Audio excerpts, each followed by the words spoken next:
அண்மை செய்தி கோவையில் 10 வயது சிறுமி கொலை செய்யப்பட்டுள்ளது மன்னிக்க முடியாத குற்றம் என்று முதலமைச்சர் விஜய் தெரிவித்திருக்கிறார். அதனை அண்மை செய்தியாக பார்க்கிறோம். கோவையில் 10 வயது சிறுமி கொலை செய்யப்பட்டுள்ளது மன்னிக்க முடியாத குற்றம் என்று முதலமைச்சர் விஜய் தெரிவித்திருக்கிறார். கோவையில் 10 வயது சிறுமி கொலை செய்யப்பட்டிருக்கிறார். 2 பேர் கைது செய்யப்பட்டிருக்கின்றனர். இந்நிலையில் முதலமைச்சர் விஜய் இது மன்னிக்க முடியாத குற்றம் என்று எக்ஸ்தலத்தில் பதிவிட்டிருக்கிறார். அதனை அண்மை செய்தியாக நாம் பார்த்துக் கொண்டிருக்கிறோம். கோவையில் 10 வயது சிறுமி கொலை செய்யப்பட்டுள்ளது மன்னிக்க முடியாத குற்றம் என்று முதலமைச்சர் விஜய் எக்ஸ்தலத்தில் பதிவிட்டிருக்கிறார். கோவையில் 10 வயது சிறுமி கொலை செய்யப்பட்டிருக்கிறார். 2 பேர் கைது செய்யப்பட்டிருக்கின்றனர். இந்நிலையில் உடற்கூறு ஆய்விற்கு பின் சிறுமியின் உடல் பெற்றோரிடம் ஒப்படைக்கப்பட்டது. இந்நிலையில் தற்போது முதலமைச்சர் விஜய் எக்ஸ்தலத்தில் இது குறித்து பதிவிட்டிருக்கிறார். இது மன்னிக்க முடியாத குற்றம் என்றும் தெரிவித்திருக்கிறார். அதனை அண்மை செய்தியாக நாம் பார்த்துக் கொண்டிருக்கிறோம்.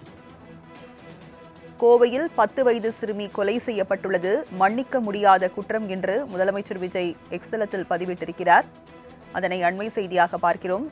கோவையில் 10 வயது சிறுமி கொலை செய்யப்பட்டு 2 பேர் அதில் கைது செய்யப்பட்டிருக்கின்றனர். சிறுமியின் உடலானது உடற்கூறு ஆய்விற்கு பின் பெற்றோரிடம் ஒப்படைக்கப்பட்டது. இந்நிலையில் குழந்தையை பிரிந்து வாடும் சிறுமியின் குடும்பத்தினருக்கு ஆழ்ந்த துயரத்தை பகிர்ந்து கொள்கிறேன் என்று முதலமைச்சர் விஜய் எக்ஸ்தலத்தில் பதிவிட்டிருக்கிறார். மேலும் சம்பவம் குறித்து தீவிர மற்றும் விரைவான விசாரணை மேற்கொள்ள காவல்துறைக்கு உத்தரவையும் பிறப்பித்திருக்கிறார் முதலமைச்சர் விஜய். கோவையில் 10 வயது சிறுமி கொலை மன்னிக்க முடியாத குற்றம் என்று முதலமைச்சர் விஜய் எக்ஸ்தலத்தில் பதிவிட்டிருக்கிறார். கோவையில் 10 வயது சிறுமி கொலை செய்யப்பட்டுள்ளது மன்னிக்க முடியாத குற்றம் என்று முதலமைச்சர் விஜய் எக்ஸ்தலத்தில் பதிவிட்டிருக்கிறார். அதனை அண்மை செய்தியாக நாம் பார்த்துக் கொண்டிருக்கிறோம். குழந்தையை பிரிந்து வாடும் சிறுமியின் குடும்பத்தினருக்கு ஆழ்ந்த துயரத்தை பகிர்ந்து கொள்கிறேன் என்றும் முதலமைச்சர் விஜய் எக்ஸ்தலத்தில் பதிவிட்டிருக்கிறார். மேலும் சம்பவம் குறித்து தீவிர மற்றும் விரைவான விசாரணை மேற்கொள்ள காவல்துறைக்கு உத்தரவையும் பிறப்பித்திருக்கிறார் முதலமைச்சர் விஜய். விவரங்களை செய்தியாளர் நௌஷாத்திடம் கேட்கலாம். நௌஷாத், முதலமைச்சர் விஜய் என்ன தெரிவித்திருக்கிறார்? வணக்கம் ராஜலட்சுமி. கோயம்புத்தூரில் நேற்று 10 வயது சிறுமிக்கு நிகழ்ந்த கொடூர சம்பவம் மிகுந்த வேதனையும் அதிர்ச்சியும் அளிக்கிறது. இத்தகைய மனிதநேயமற்ற மற்றும் மன்னிக்க முடியாத குற்றச் செயல்கள் நமது சமூகத்தில் ஒருபோதும் ஏற்றுக்கொள்ள முடியாது.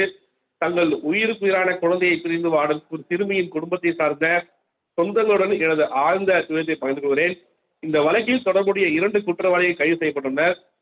சம்பவம் குறித்து தீவிர மற்றும் விரைவான விசாரணை மேற்கொண்டு குற்றப்பத்திரிகையை உடனடியாக தாக்கல் செய்ய தேவையான அனைத்து நடவடிக்கைகளையும் மேற்கொள்ள காவல்துறைக்கு உத்தரவிட்டுள்ளேன்.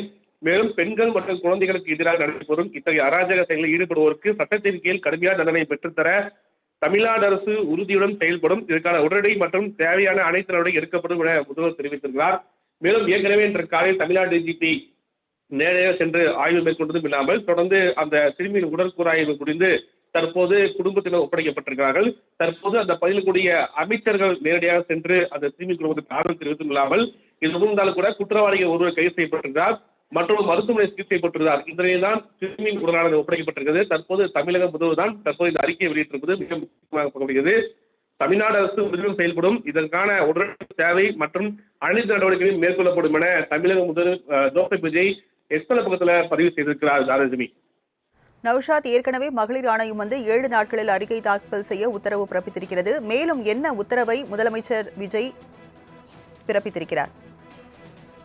ஒருபுறம் தானாக முன்வந்து தேசிய மகளிர் ஆணையம் 7 நாட்களுக்குள் இது தொடர்பான அறிக்கையை தெரிவித்தார். முக்கியமாக உடற்கூறாய்வு அறிக்கை, தடயவியல் அறிக்கை மற்றும் சிசிடிவி காட்சிகள் உள்ளிட்டவை குறித்து தொகுத்து ஒரு அறிக்கையை கொடுக்க வேண்டும் என அறிவித்திருக்கிறார். இது இருந்தாலும் கூட தமிழ்நாடு அரசு மேற்கொள்ள வேண்டிய அனைத்து நடவடிக்கையும் மேற்கொள்ளப்பட்டிருப்பதாக தமிழக முதல்வர் எக்ஸ்தல பக்கத்தில் பதிவு செய்திருக்கிறார். மேலும் தீவிர மற்றும் விரைவான விசாரணை மேற்கொண்டு குற்றப்பத்திரிகையை உடனடியாக தாக்கல் செய்ய தேவையான அனைத்து நடவடிக்கைகளும் மேற்கொள்ளப்படும். காவல்துறைக்கு உத்தரவிட்டு தெரிவித்திருப்பது மிக முக்கிய ஒன்றாக தமிழக முதல்வரின் அறிவுறுத்தல் அடிப்படையில் தான் இன்று காலை தமிழக டிஜிக்கு நேரடியாக சென்று ஆய்வு மேற்கொண்டார்.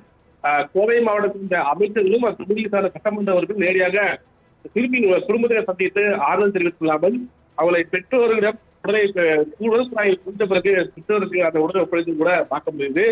அடுத்தது தமிழக அரசு சார்பாக அனைத்து நடவடிக்கைகளும் மேற்கொள்ளப்பட்டு வருகிறது.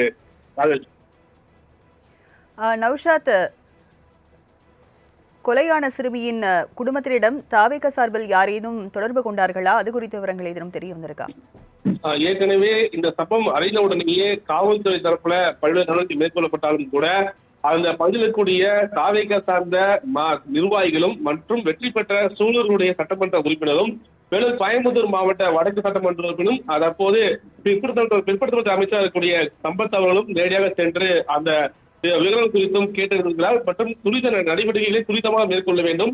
எந்த ஒரு சம்பவம் அசம்பாவிதம் ஏற்படாமல் இருப்பதற்காக அதிகப்படியான காவல்துறை போடப்பட்டிருக்கிறது. மேலும் சிறுமியின் குடும்பத்தார் ஏற்கனவே முதலில் உடலை வாங்க மறுத்தனர். மேற்கொண்டு விசாரணையும் மற்றும் தமிழ்நாடு டிஜிபியே நேரடியாக சென்று ஆய்வு மேற்கொண்ட அடிப்படையில் அடுத்தடுத்து நடவடிக்கை மேற்கொண்டவர்கள உடலை குடும்பத்தில் எந்த பிரச்சனையும் பெற்றிருக்கிறார்கள். அந்த அடிப்படையில் பார்க்கும்போது தொடர்ந்து தமிழ்நாடு அரசு சார்பாக அனைத்து நடவடிக்கையும் மேற்கொள்ளப்பட்டிருக்கிறது.